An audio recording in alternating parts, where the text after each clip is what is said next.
বাংলাদেশের সবচেয়ে বড় সমস্যা সীমাহীন দুর্নীতি। স্বৈরাচারী সরকার এই দুর্নীতিকে বিশ্বের শীর্ষস্থানে নিয়ে গেছে।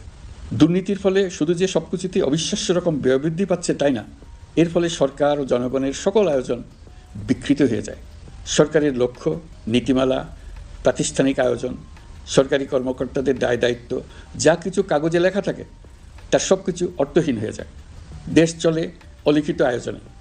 সরকারকে চলতে হয়, ব্যবসায়ীকে চলতে হয়, শিল্পপতিকে চলতে হয়, বিনিয়োগকারীকে চলতে হয়, দেশের সকল নাগরিককে এই অলিখিত নিয়মে চলতে হয়।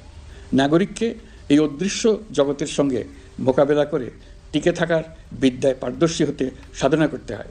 দৈনন্দিন জীবনে টিকে থাকা এবং সাফল্য অর্জনের জন্য একটা নতুন ভাষা আয়ত্ত করতে হয়।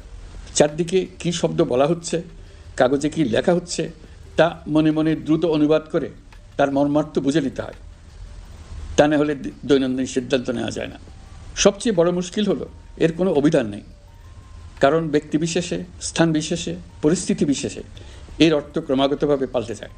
পুরো বিশ্ব বুঝে গেছে আমরা জাতি হিসেবে সত্যতার পরিচয় বহন করি না। এটা শুধু জাতীয় কলঙ্কের বিষয় নয়, আন্তর্জাতিক বাণিজ্যে এটা আত্মঘাতী বিষয়। দেশবাসীর মতো আন্তর্জাতিক সম্প্রদায়ও চায় আমরা দুর্নীতিমুক্ত হই, কারণ তারা আমাদের সঙ্গে ব্যবসা বাণিজ্য সম্প্রসারণ করতে চায়। দুর্নীতিমুক্ত হতে না পারলে ব্যবসা বাণিজ্য কিছুই চলবে না। দুর্নীতি থেকে মুক্ত হওয়া ছাড়া বাংলাদেশের কোনো গতি নেই। অন্তর্বর্তী সরকার সকল কাজ দুর্নীতিমুক্ত করতে সর্বোচ্চ অগ্রাধিকার দিয়ে যাচ্ছে। এই সরকারের মেয়াদকে দুর্নীতিমুক্ত রাখার চেষ্টার পাশাপাশি আগামী দিনেও দেশের নাগরিককে যেন সরকারের পৃষ্ঠপোষকতা দুষ্পুষ্ট দুর্নীতি থেকে মুক্ত রাখতে পারে সেই ব্যবস্থা নিশ্চিত করতে আমরা প্রতিশ্রুতিবদ্ধ। দুর্নীতি ও হয়রানি রোধে আমরা একটা বিষয়ের উপর গুরুত্ব দিচ্ছি। সরকারের সঙ্গে দৈনন্দিন, মাসিক বা বার্ষিক রুটিন কাজের জন্য যেন কোনো নাগরিককে সশরীরে কোনো সরকারি অফিসে উপস্থিত হতে না হয়। দুর্নীতি প্রতিরোধের অংশ হিসেবে সরকারি সব অফিসে ফাইলিং চালুর সিদ্ধান্ত নেওয়া হয়েছে। ফাইলিং ব্যবস্থা চালু হলে দুর্নীতি কমে আসবে। এতে করে কোন অফিসের কোন ডেস্কে কোন ফাইল আটকে আছে তা সহজেই জানা যাবে। সরকারি যতগুলো কার্যক্রমে অনলাইন সেবা চালু সম্ভব সবখানেই এই সেবা চালুর বিষয়ে সরকার কাজ করছে। সরকারি বিভিন্ন সেবা পেতে অসহায় নাগরিকের টুটি চেপে ধরে অবিশ্বাস্য পরিমাণ টাকা দিতে বাধ্য করা হয়। টাকার যে লেনদেন ও ভোগান্তির সম্মুখীন হতে হয় সেটা থেকে নাগরিকদের বাঁচানোর জন্য আমরা বদ্ধপরিকর। অনলাইনে সেবা পাওয়ার পদ্ধতিটি আরও কীভাবে সহজ করা যায় এই ব্যাপারে আমাদের কাছে পরামর্শ জানিয়ে লিখুন, ইমেল করুন। আপনি বা আপনার পরিবারের যে কেউ এই সেবা বাণিজ্যিকভাবে দিতে চাইলে প্রশিক্ষণ গ্রহণ করে পৃথিবীর যে কোনো স্থান থেকে এই সেবা দিতে পারবেন। বিগত সরকারের আমলে ভিন্নমতকে দমন করার জন্য মিথ্যা মামলাকে হাতিয়ার হিসেবে বেছে নেওয়া হয়েছিল। বিভিন্ন পর্যায়ে যাচাই বাছাই করে আমরা এইসব হয়রানিমূলক মামলা প্রত্যাহারের উদ্যোগ নিয়েছি। গত ফ্যাসিস্ট সরকারের সময় দায়ের করা রাজনৈতিক হয়রানিমূলক মামলাগুলোর মধ্যে সারা দেশেই পর্যন্ত ৬,২৯৫টি মামলা প্রত্যাহারের সুপারিশ করা হয়েছে। অন্যান্য সকল হয়রানিমূলক মামলাও ক্রমান্বয়ে প্রত্যাহার করা হচ্ছে। এছাড়া এ পর্যন্ত সাইবার সিকিউরিটি আইনের অধীনে বিচারাধীন স্পিচ অফেন্স সংক্রান্ত ৪১৩টি মামলা প্রত্যাহার করা হয়েছে। এই আইনটি অবিলম্বে বাতিল করে নাগরিক বান্ধব সাইবার সুরক্ষা আইন করা হচ্ছে। মানুষের ভোগান্তি রোধেও আমরা আইনগত পদক্ষেপ নিচ্ছি। জিডি করার সময় স্বাক্ষর দেওয়ার জন্য এখন আর থানায় যাওয়ার প্রয়োজন নয়, এটা অনলাইনেই করা যাবে। এই ব্যাপারে প্রয়োজনীয় নির্দেশ দেওয়া হয়েছে। পাওয়ার অফ অ্যাটর্নি বিধিমালা সংশোধনীর মাধ্যমে প্রবাসী বাংলাদেশিদের হয়রানি লাঘব করা হয়েছে। সংশোধিত বিধিমালার আলোকে বাংলাদেশি পাসপোর্ট না থাকলেও বাংলাদেশি বংশোদ্ভূত ব্যক্তির পাসপোর্টে নো ভিসা রিকোয়ার্ড স্টিকার থাকলে কিংবা জন্মসনদ বা জাতীয় পরিচয়পত্র থাকলেই তিনি বিদেশ থেকে পাওয়ার অফ অ্যাটর্নি সম্পাদন করতে পারবেন। সরকারি সিদ্ধান্ত ও প্রয়োজনীয় ব্যবস্থা নেওয়ার পর বিমানের টিকিট কেনার পুরো প্রক্রিয়াটি অনলাইনে নিয়ে যাওয়ার ফলে বিমানের টিকিটের দাম শতকরা ৫০ থেকে ৭৫% কমে গেছে। বিশেষ করে মধ্যপ্রাচ্যের প্রবাসী ভাই বোনেরা এতে করে স্বস্তি পাচ্ছে। অন্যান্য এয়ারলাইনের টিকিটের দামও কমে গেছে। নাগরিকদের হয়রানিমুক্ত ও দুর্নীতিমুক্ত সেবা প্রদানের জন্য সরকার ভূমি সেবা ডিজিটালাইজ করার উদ্যোগ নিয়েছে। এর অংশ হিসেবে ভূমি মন্ত্রণালয় অনলাইনে ঘরে বসেই জমির খাজনা প্রদান, নামজারি, জমা খারিজ, খতিয়ান বা পর্চা সার্টিফাইড কপি, মৌজা ম্যাপ বা নকশা প্রদানের কার্যক্রম শুরু করেছে। এই পদ্ধতিতে ভোগান্তি, অস্বচ্ছতা ও দুর্নীতির অবসান হবে। বর্তমানে সারা দেশে পরীক্ষামূলকভাবে এই কার্যক্রম চালু হয়েছে। এগুলোকে ক্রমান্বয়ে আরও জনবান্ধব করে স্থায়ী রূপ দেওয়া হবে। এর লক্ষ্য হবে ক্রমাগতভাবে এই সকল দায়িত্ব সরকারের হাত থেকে নিয়ে সেবাদানকারী ব্যক্তি বা প্রতিষ্ঠানের কাছে ছেড়ে দেওয়া। গ্রামের স্কুল কলেজ পাশ করা ছেলেমেয়েরা, গৃহিণীরা ঘরে বসে সারা দেশে এই সেবা দান করবে এবং অনেকে তাদের কৃতিত্বের জন্য প্রসিদ্ধ হয়ে পড়বে।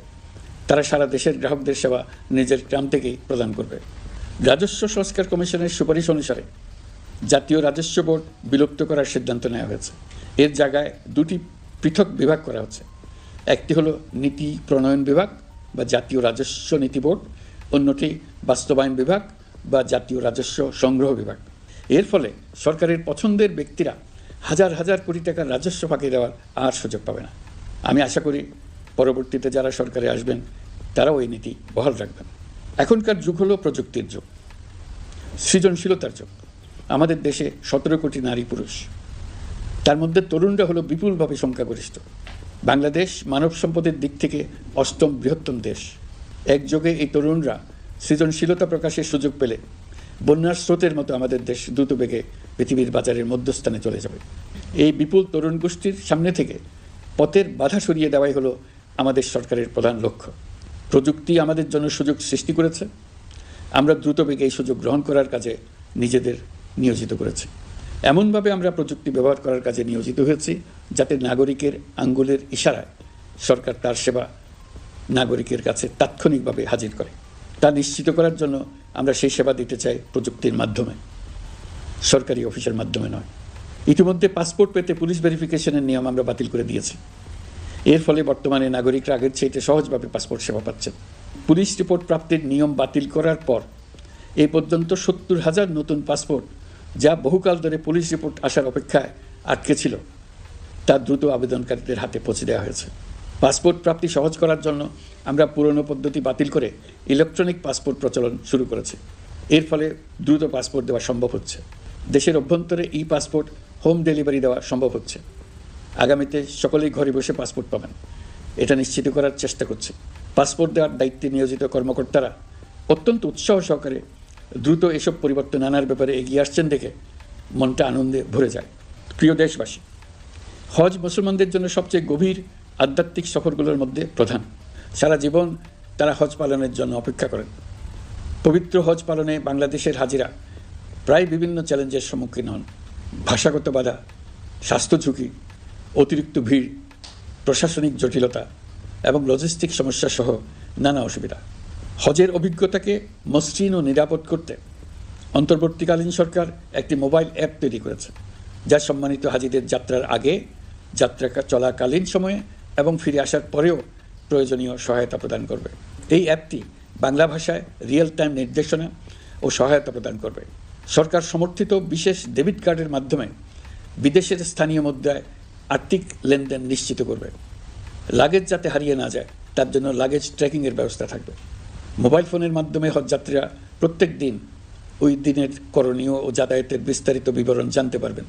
যেদিন যে দোয়া পড়তে হবে সেটা স্মরণ করিয়ে দেবে। যেসব পবিত্র স্থানে যাবেন সেসবের ছবি সহ ইতিহাস বর্ণনা করবে। হাজিদের মনে কোনো প্রশ্ন জাগলে কল সেন্টারে ফোন করে সেই প্রশ্নের উত্তর পাবেন। শরীর খারাপ লাগলে ডাক্তারের সঙ্গে যোগাযোগ করিয়ে দেবে। সম্মানিত হাজিদের কোনো পরামর্শ থাকলে সেটা পরামর্শ পৃষ্ঠায় লিখে দিতে পারবেন। ভ্রমণের দৈনন্দিন ঝামেলার জন্য হজের মূল লক্ষ্যকে পরাজিত করতে না পারে তার জন্য সকল ব্যবস্থা এতে রাখা থাকবে। প্রিয় দেশবাসী, আপনারা শুনেছেন আমি স্টারলিংকের প্রতিষ্ঠাতা এবং বিশ্বের শীর্ষ ধনকুবের স্পেস এক্স ও টেসলারের মালিক এলন মাস্কের সঙ্গে ফোনে আলাপ করে বাংলাদেশে স্টারলিংকের কার্যক্রম শুরু করার আহ্বান জানিয়েছি। সে অনুসারে কোম্পানির প্রতিনিধিরা এখন বাংলাদেশে তাদের কার্যক্রম শুরুর আয়োজন করছে। তাদের সঙ্গে 3 মাসের মধ্যেই বাণিজ্যিক চুক্তি চূড়ান্ত করার কাজ চলছে। স্টারলিংকের মাধ্যমে স্বল্প মূল্যে উচ্চগতির ইন্টারনেট বাংলাদেশের ডিজিটাল জগতে একটা বিপ্লব আনবে।